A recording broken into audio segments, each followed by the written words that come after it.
మన్నాడు రవి ఆమెకొక పత్తి మూట ఇచ్చి దీన్ని సంతలో అమ్ముకొని రా అని పంపాడు. ఆమె వెళ్తుండగా దారిలో ఒక కాలువ దగ్గర కప్పలు బెకబెక అని అరుస్తున్నాయి. అదే సంత అనుకుని గౌరి వాటి దగ్గరికి వెళ్ళి, ఓయ్ వ్యాపారులారా, పత్తి కావాలా అని అడిగింది. కప్పలు ఒక్కసారిగా సైలెంట్ అయిపోయాయి. ఆ నిశ్శబ్దాన్ని చూసి అవి ఒప్పుకున్నాయని పత్తి మూటను ఆ నీళ్ళలో పడేసి ఖాళీ చేతులతో ఇంటికి వచ్చింది.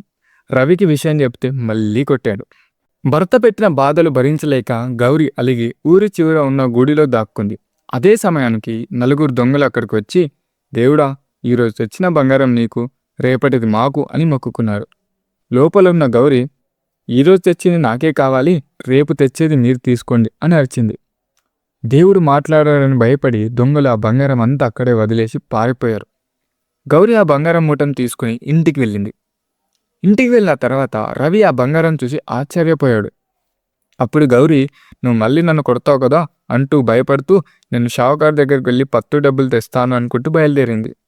మళ్ళీ ఆ కాలువ దగ్గర వెళ్ళిన తర్వాత అక్కడ పత్తి నానిపోయి ఉంది, కానీ ఆ కాలువ పక్కనే అదే దొంగలు దాచిన మరో బంగారు నాణెం మూట తనకు దొరికింది. అబ్బో, షావుకారు గారు నా పత్తికి బదులు భలే మెరిసే బిల్లలిచ్చాడు అనే మూటను కూడా ఇంటికి తెచ్చి ఇచ్చింది. రవి అది చూసి, గౌరీ, ఇవి బంగారు నాణేలు, మన కష్టాలన్నీ తీరిపోయాయి అని సంతోషించాడు. ఇదంతా చూసిన రాము భార్య లక్ష్మికి అసూయ కలిగింది. ఓహో, నేను కూడా మా రాముతో దెబ్బలు తింటే బంగారం దొరుకుతుంది కదా అని ప్లాన్ వేసింది.